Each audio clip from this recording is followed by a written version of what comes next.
Welcome back. ಮುಖ್ಯಮಂತ್ರಿ ಸಿದ್ದರಾಮಯ್ಯ ಮಹಾನ್ ಸುಳ್ಳುಗಾರ ಅಂತ ಆರ್ ಅಶೋಕ್ ಅವರು ವಾಗ್ದಾಳಿಯನ್ನ ನಡೆಸಿದ್ದಾರೆ.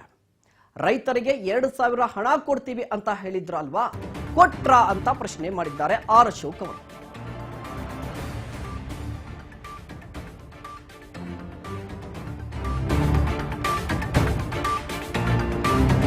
ರಾಜ್ಯ ಸರ್ಕಾರದಿಂದ ಹಣ ಕೊಟ್ರ ಸಿದ್ದರಾಮಯ್ಯನವರೇ ಅಂತ ಪ್ರಶ್ನೆ ಮಾಡಿದ್ದಾರೆ ವಿಪಕ್ಷ ನಾಯಕ ಆರ್ ಅಶೋಕ್ ಅವರು ಬೆಂಗಳೂರಿನಲ್ಲಿ.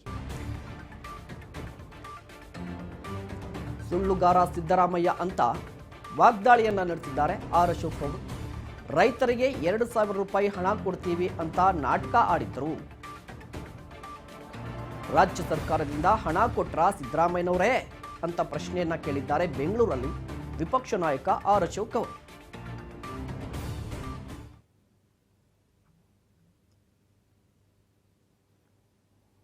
ಅದೇ ರೀತಿ ಮೋದಿ ಅವಧಿ 2,82,791 ಕೋಟಿ ಅಲ್ಲ, ಕಡಿಮೆ ಆಗಿದೆ ಅಂತಾರಲ್ಲ, ಅದಕ್ಕೆ ನಾನು ಹೇಳ್ತಾ ಇದ್ದೆ.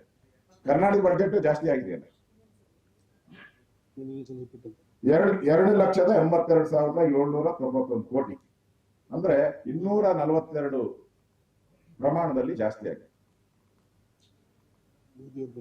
ಮೋದಿಯವರು ಬಂದ್ಮೇಲೆ. ಅನುದಾನ, ಕೇಂದ್ರ ಸರ್ಕಾರದ ಅನುದಾನ, ಅದು ತೆರಿಗೆ ಹಂಚಿದ್ದು ಅನುದಾನ ಕೊಟ್ಟಿರೋದು 2004ರಿಂದ 2014 UPA ಅವಧಿ 60,779.84 ಕೋಟಿ ಅನುದಾನ ಕೊಟ್ಟಿದೆ. 2004ರಿಂದ 2014ರಲ್ಲಿ UPA ಅವಧಿಯಲ್ಲಿ 60,779.84 ಕೋಟಿ ಅನುದಾನ ಕೊಟ್ಟಿದೆ.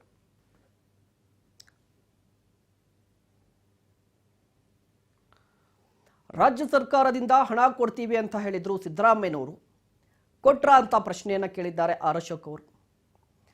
ರಾಜ್ಯ ಸರ್ಕಾರದಿಂದ ರಾಜ್ಯದ ರೈತರಿಗೆ 2,000 ರೂಪಾಯಿ ಕೊಡ್ತೀವಿ ಅಂತ ಭರವಸೆಯನ್ನ ಕೊಟ್ಟಿದ್ರು ಸಿದ್ದರಾಮಯ್ಯನವರು. ಆದರೆ ಈವರೆಗೂ ಕೂಡ ಹಣ ಬಿಡುಗಡೆ ಆಗಿಲ್ಲ ಅಂತ ವಾಗ್ದಾಳಿಯನ್ನ ನಡೆಸಿದ್ದಾರೆ. ಯಾಕಂದ್ರೆ ರಾಜ್ಯದಲ್ಲಿ ಬರಗಾಲ ಆವರಿಸಿರುವಂಥದ್ದು, ರೈತರು ಸಂಕಷ್ಟದಲ್ಲಿದ್ದಾರೆ, ಬರ ನಿರ್ವಹಣೆ ಕೂಡ ಸರಿಯಾಗಿ ನಡೀತಿಲ್ಲ.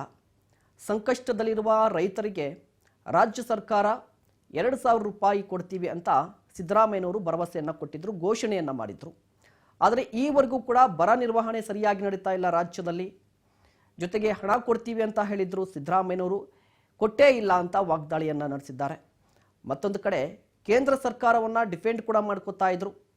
ಕೇಂದ್ರ ಸರ್ಕಾರ ಮನ್ರೇಗಾ ಯೋಜನೆ ಇರ್ಬೋದು, ನರೇಗಾ ಯೋಜನೆ ಇರ್ಬೋದು, ರೈತರಿಗೆ ಕಿಸಾನ್ ಸಮ್ಮಾನ್ ಯೋಜನೆಯಡಿ ಹಣ ಕೊಡ್ತಾ ಇದೆ. ಕಿಸಾನ್ ಸಮ್ಮಾನ್ ಯೋಜನೆ ಹಣ ಕೊಡ್ತಿದ್ರು ಕೂಡ ರಾಜ್ಯ ಸರ್ಕಾರ ಆರೋಪ ಮಾಡ್ತಾ ಇದೆ ಕೇಂದ್ರ ಸರ್ಕಾರದ ವಿರುದ್ಧ ಹಣ ಬಿಡುಗಡೆ ಮಾಡ್ತಾ ಇಲ್ಲ ಅಂತ. ಇದು ಯಾವ ರೀತಿಯ ನ್ಯಾಯ ಅಂತ ಪ್ರಶ್ನೆ ಮಾಡಿದ್ದಾರೆ. ಜೊತೆಗೆ ಸಿದ್ದರಾಮಯ್ಯನವರು ದೊಡ್ಡ ಸುಳ್ಳುಗಾರರು ಅಂತ ವಾಗ್ದಾಳಿಯನ್ನ ನಡೆಸಿದ್ರು. ಇದಲ್ಲದೆ SDRF ಹಣದಲ್ಲಿ 75% ಕೇಂದ್ರ ಸರ್ಕಾರ ಹಣ ಕೊಡ್ತಾ ಇದೆ. ಮೋದಿ ಕೊಟ್ಟಂತ ಹಣದಲ್ಲಿ ನೀವು ಉಳಿಸ್ಕೊಂಡಿದ್ದೀರಿ, ಕೇಂದ್ರದ ಪಾಲು ಬಂದಿಲ್ಲ ಅಂತ ಹೇಳ್ತಾ ಇದ್ದೀರಾ. 2 ಕಂತಲ್ಲಿ ಹಣ ಬಂದಿದೆ ಅಂತ ಒಂದಿಷ್ಟು ಅಂಕಿ ಅಂಶಗಳನ್ನು ಇಟ್ಟು ಆರ್ ಅಶೋಕ್ ಅವರು ಮಾತನಾಡ್ತಾ ಇರುವಂಥದ್ದು. ಮತ್ತೊಮ್ಮೆ ಮೋದಿ ಸರ್ಕಾರ ಅಂತ ಹೇಳಿ ಇವತ್ತು ಸುದ್ದಿಗೋಷ್ಠಿಯನ್ನು ನಡೆಸಿದ್ರು ಆರ್ ಅಶೋಕ್ ಅವರು. ಈ ಸಂದರ್ಭದಲ್ಲಿ ವಾಗ್ದಾಳಿಯನ್ನ ನಡೆಸಿದ್ದಾರೆ.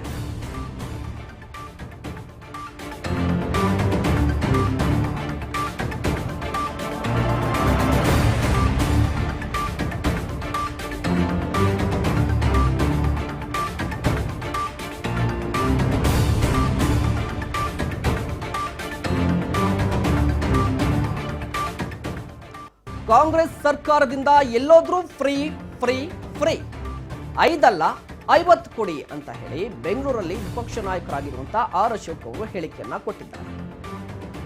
ನಮಗೆ ನಿಮ್ಮ ಫ್ರೀ ಸ್ಕೀಮ್ ಮೇಲೆ ವಿರೋಧ ಇಲ್ಲ.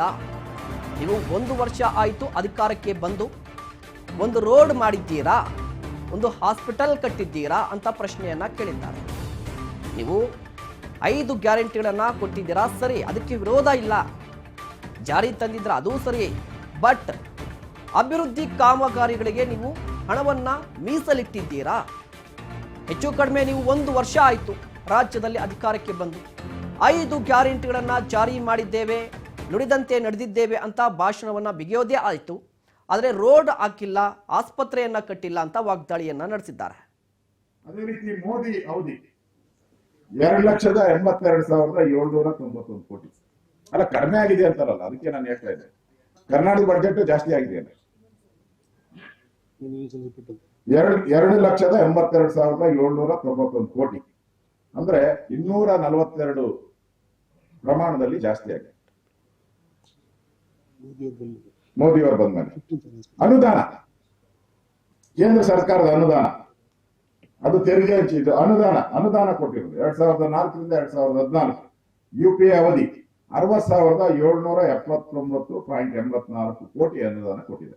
2004ರಿಂದ 2014ರಲ್ಲಿ UPA ಅವಧಿಯಲ್ಲಿ 60,779.84 ಕೋಟಿ ಅನುದಾನ ಕೊಟ್ಟಿದೆ.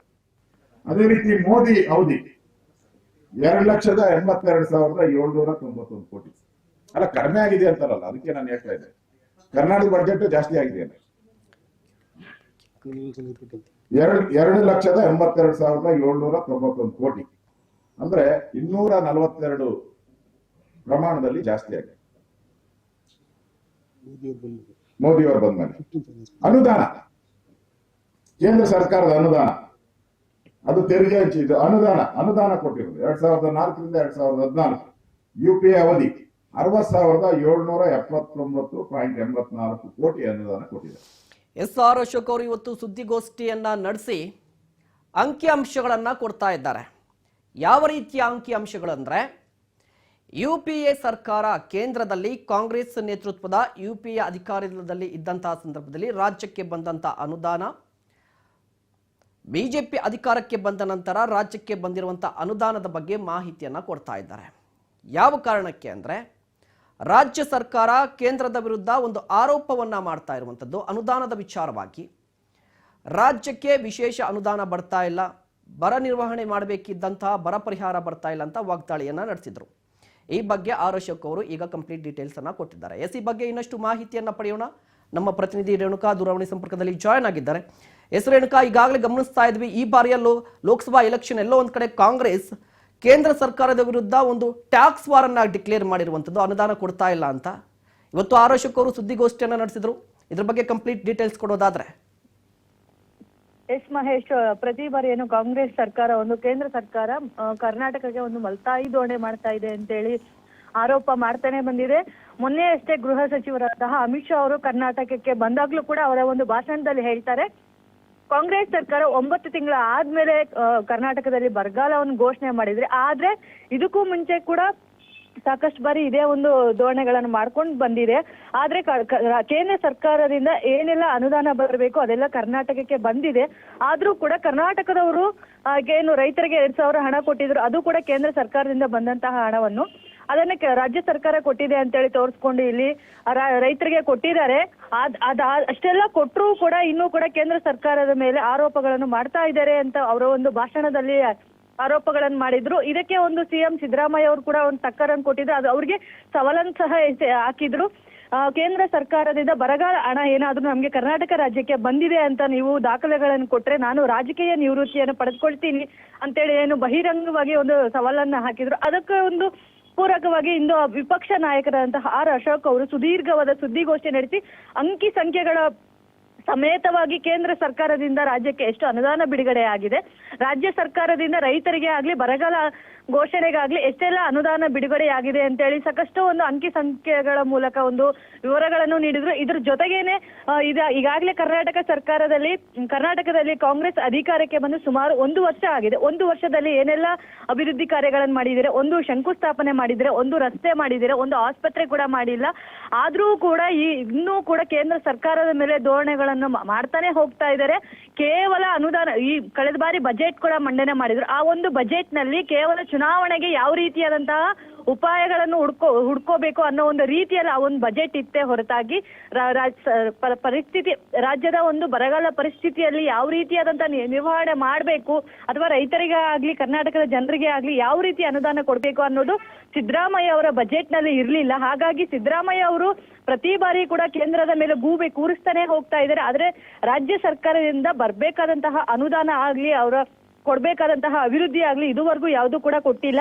ಅದೇ ರೀತಿಯಾದಂತಹ 5 ಕಾಂಗ್ರೆಸ್ ಗ್ಯಾರಂಟಿಗಳನ್ನು ಸಹ ಕೊಟ್ಟಿದ್ದಾರೆ.